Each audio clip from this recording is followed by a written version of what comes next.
I was recently asked about how I plan to pass on wealth to my boys. What's my thought process? What's my strategy? And what's my legacy and long-term plans in terms of the property portfolio? So I thought it would be great in this video to share with you what is my legacy planning? How do I plan to pass on my wealth effectively to my boys? And make the most of the financial abundance that I've been blessed and gifted with in terms of my current position. To give you an overview of my current property portfolio that Emily and I built together, the asset base sits around that $9 to $10 million mark, depending on whether you're using sales agent valuations or bank valuations, all the time of day. Valuations tend to fluctuate. But let's say, for argument's sake, around $9.5 million. And then you need to take out the debt. And let's just use, for today's video, 50% LVR, could be a guide. So $4 to $5 million. Now, that means that there could be net equity of, say, $4 million. So some people, in terms of their legacy and planning, would sell down their entire asset base and pass on cash to their kids. But that's not necessarily my plan in terms of the approach. The first thing I want to do is teach my boys how to fish. Before I've passed, and I'm worried about passing on assets, I want to teach my kids, my two beautiful boys who are currently 3 and 1, I want to teach those boys how to fish in a way in terms of their character, in terms of being good stewards of the assets. And so that comes from the very foundations. When they're kids, showing them as their father how I steward assets and how I treat people and the way I go about the investing journey. They're going to buy volition, come with me to property deals, see what I do for work, all those things. And one of those things that my parents did for me that I want to do for my boys is teach them how to save well. My parents, when I was a kid, by about the ages of 10 or 12, had told us that if we saved $500 of cash, I used to have a big piggy bank, that they would match it with another $500 and we'd go to CBA and we'd open a bank account under our name, which was very exciting when I was 12. Now, for my boys, because of inflation and where the market's at, I'm probably going to do $1,000. So when my boys save $1,000, and I'm hopefully that's going to be around there when they're 10, 11, or 12, and probably trading Pokemon cards and Bitcoins and things like that. I'm sure they'll be into all sorts of different ventures or businesses. But when they've managed to save $1,000, I want to match it. And so I think before we even think about legacy or property planning, you've got to start with the foundations of instilling good values into my boys before I pass them the assets. And so that first big one is the savings goals. Then I want to make sure I'm passing on good stewardship values and principles.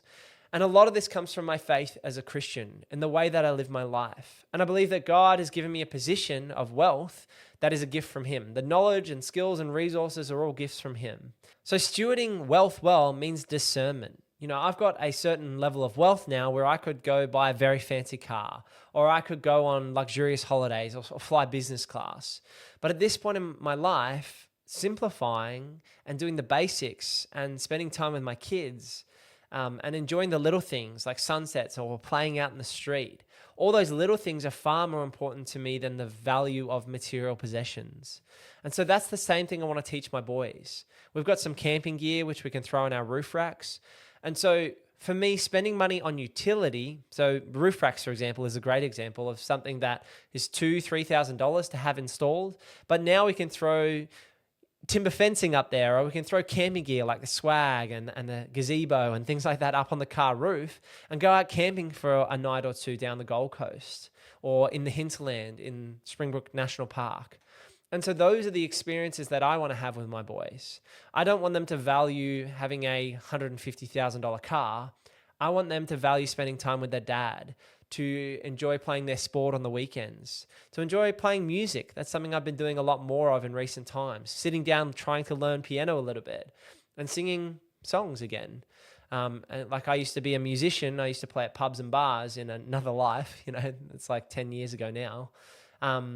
But I still do those things for enjoyment. And so that's part of my legacy, is building up my boys' character so that if they get handed wealth by me or if they get a leg up, that they're going to do the right things with those assets and with that money, not squander it.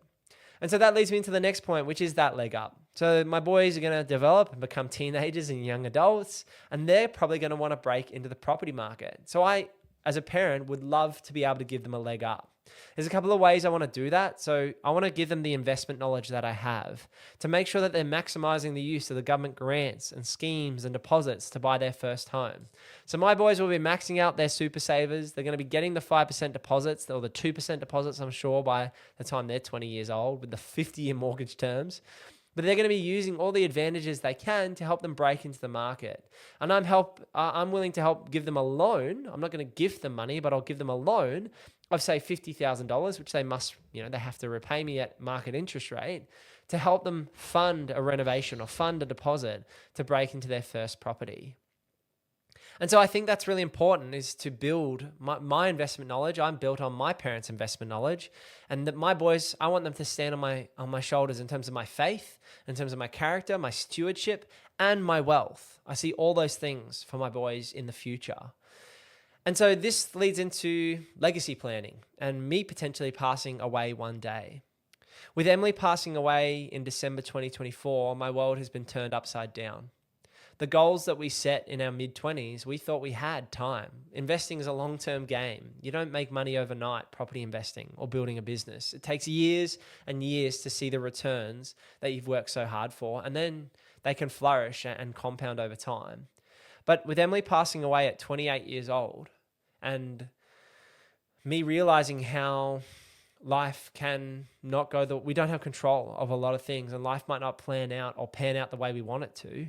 I've got to be very wary that I'm not looking for my boys to have millions of dollars in their bank account. That is not the end goal. So when it does come to that, I'll probably be willing to put a property in each of my sons' names. And then with the rest of the assets, I'll probably be looking to give a lot away to charity or to other people that are close to me to share the love, essentially, to share the wealth. Now, the bulk of my wealth will be going to my children, but there will be other causes and people who will get funds. And so at a basic level, the way it practically will happen in terms of passing on the assets will be to use trust structures to divvy up the properties.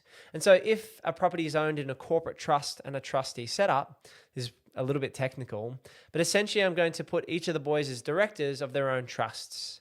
And so they will be trust fund babies in a way if they get those assets passed on to them down the track. And hopefully I'll be 90 years old and the boys will only be getting these assets in their 60s. So it won't be an early thing for it to be passed on.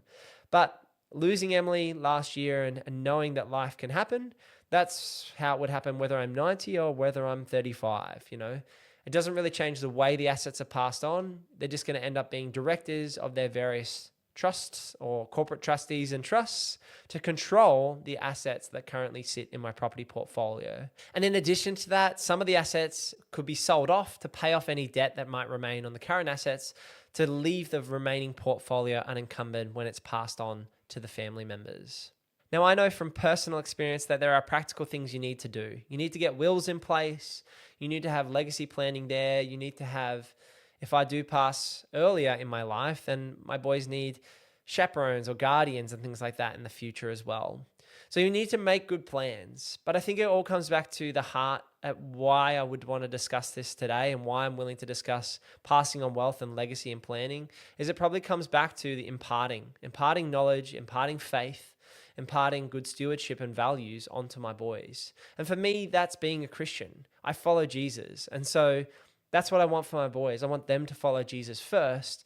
And Emily and I always said that to each other, that if we put Jesus first, everything else would fall into place. Now, to be perfectly honest, my investing journey and business has not always been smooth sailing. Whose is? I'd love to hear from someone who's had 100% smooth sailing investing journey or business or life, because there are always bumps in the road and people who read you the wrong way or mistreat you or are rude or whatever the circumstance is, there are always hurdles to overcome. And so that means being resilient in tough times. And I hope my boys can come back to this video one day when I'm no longer on this earth and be inspired to do more and be more because of everything I've said.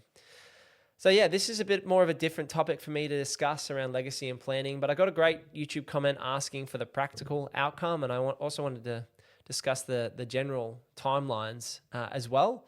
So if this has been something you enjoyed, leave a comment down below of something that you might want me to talk about, and maybe I'll make a video about it on YouTube in the future.